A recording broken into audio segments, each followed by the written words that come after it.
True story, even though it doesn't sound like it. In the summer of 2020, a few months into the pandemic, a German university announced that they were going to give out 3 idleness grants.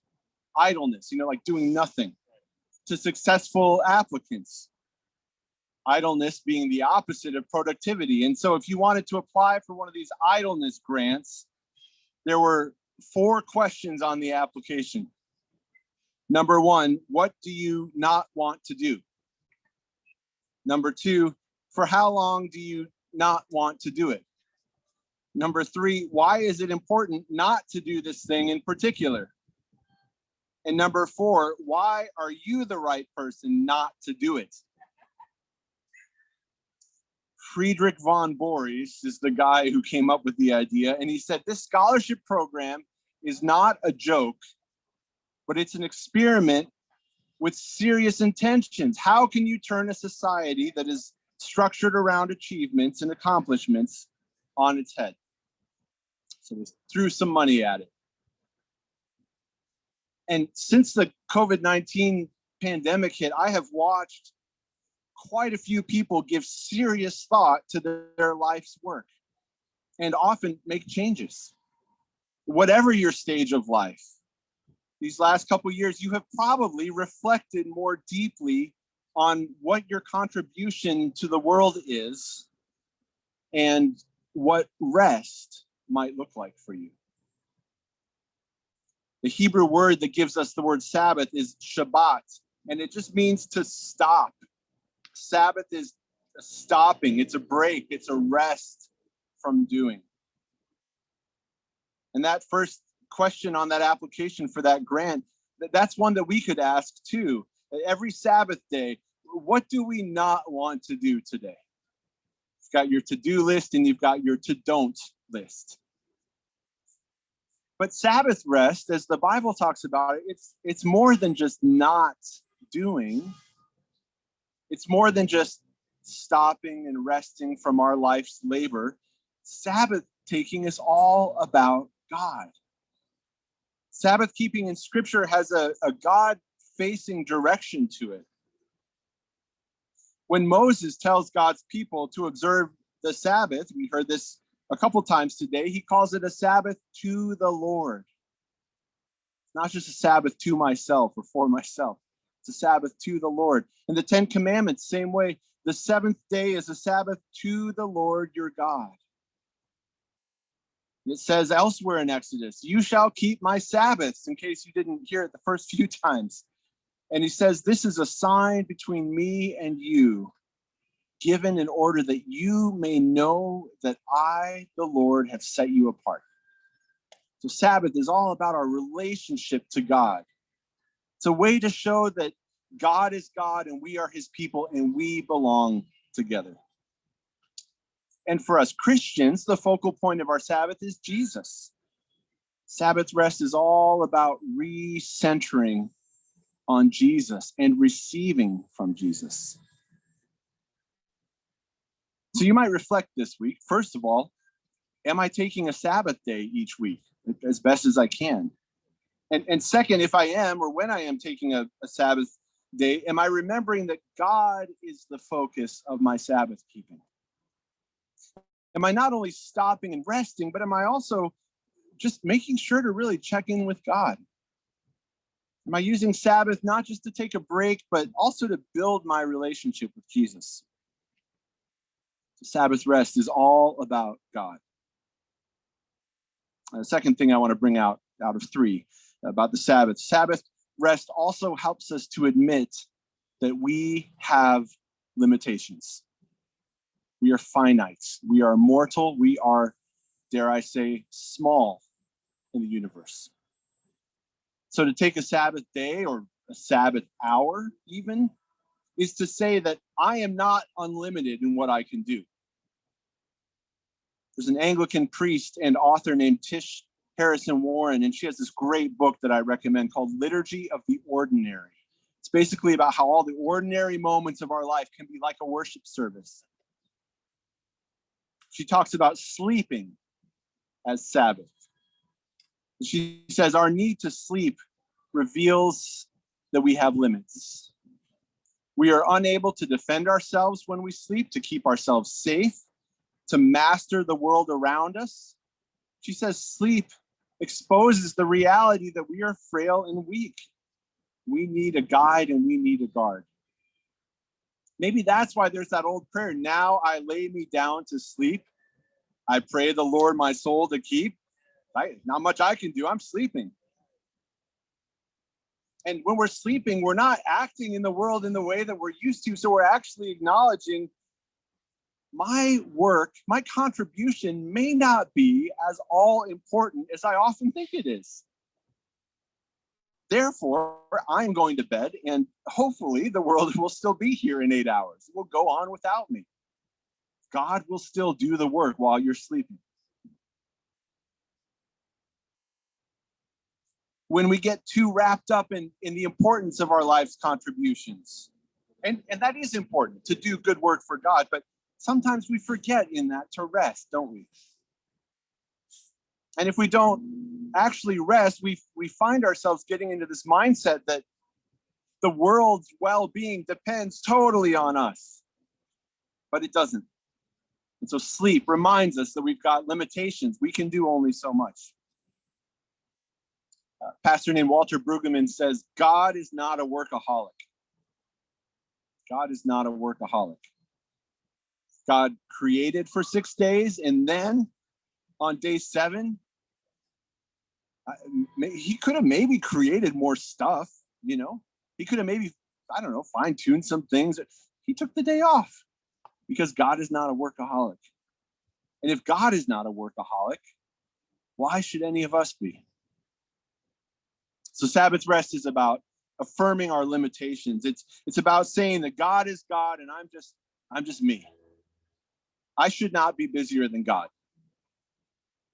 I should not be always working, always serving, always giving, and never resting. Think about how Jesus went away often to pray by himself. And when he did that, he was leaving people unhealed, and he was leaving messages untaught for the time being so that he could rest and be with God and practice the Sabbath. So Sabbath rest is all about God. Number one, God is the focus of our Sabbath. Number two, Sabbath is about affirming our limitations, that we can only do so much, whether that's through nightly sleep or just saying no or turning off the phone or whatever we need to do. And finally, in keeping with the sleep theme, Sabbath is about taking a nap, being really practical. There's your spiritual discipline for today, church. Taking a nap. That's the application to this sermon. And yeah, like we have to sleep at night, but what about the idea of a nap during the middle of the day? And some people cannot nap during the middle of the day. So maybe it's just, 20 minutes of nothing, silence. There's a woman named Tricia Hersey. She calls herself the Nap Bishop. The Nap Bishop. And she founded a ministry called the Nap Ministry.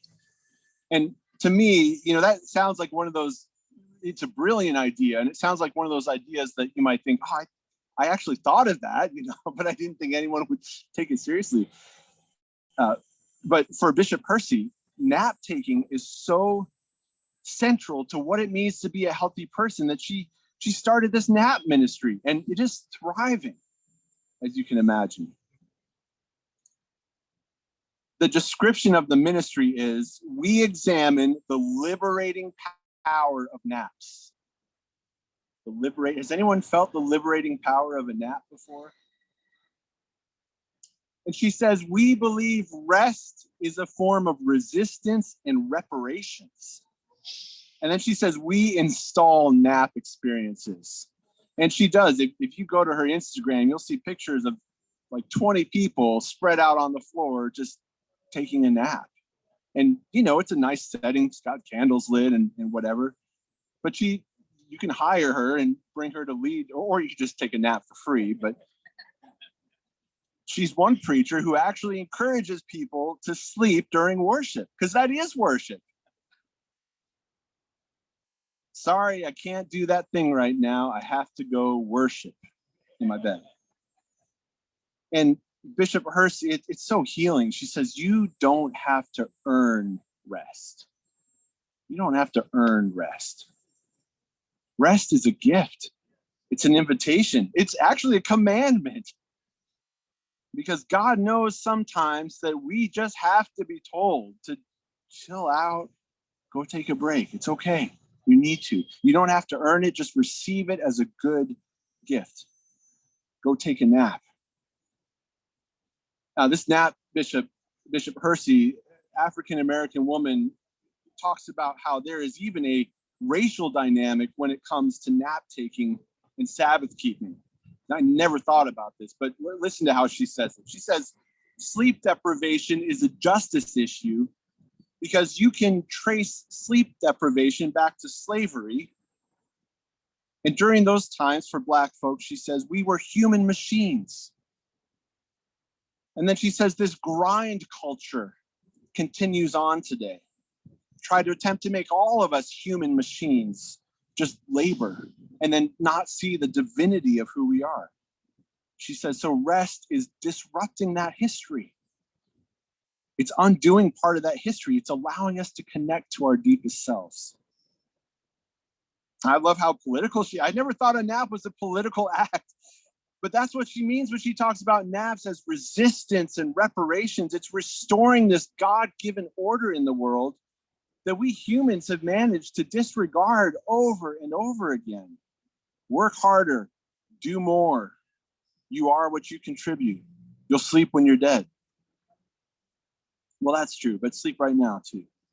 There's something in us, I think, that keeps us from allowing ourselves to rest. And I think Bishop Hersey's point is that at our worst, as humans, we can push others too and use them as a means to an end and not let them rest. Forget that every person is called to a Sabbath rest. You might even say that rest is a sort of human right that God has called us to. I was in a workout class yesterday, loving the workout, and also knowing how good the rest was going to feel after the workout. It's holding both those realities in my mind at the same time. And the instructor, who was awesome, said, "You're not tired. You're not tired." And I thought, yes, I am. I am tired. But she was just trying to pump us up, and it mostly worked for me. But I also thought about how many other settings I've said that phrase to myself in. You're not tired. You don't need a break. Just keep going. And that's not really always a helpful message. You're not tired. Yeah, you are. You listen to that. So keep doing the workout, but then go take a nap. So naps are great. They're a regular reminder of the fact that, yes, we get tired, and that's okay because God calls us to rest. Our bodies, when they rest, are doing what God calls us to. So maybe we need to go easier on ourselves. Maybe we need to go easier on other people, especially people that we look at as like tireless sources of strength. Nobody is a tireless source of strength.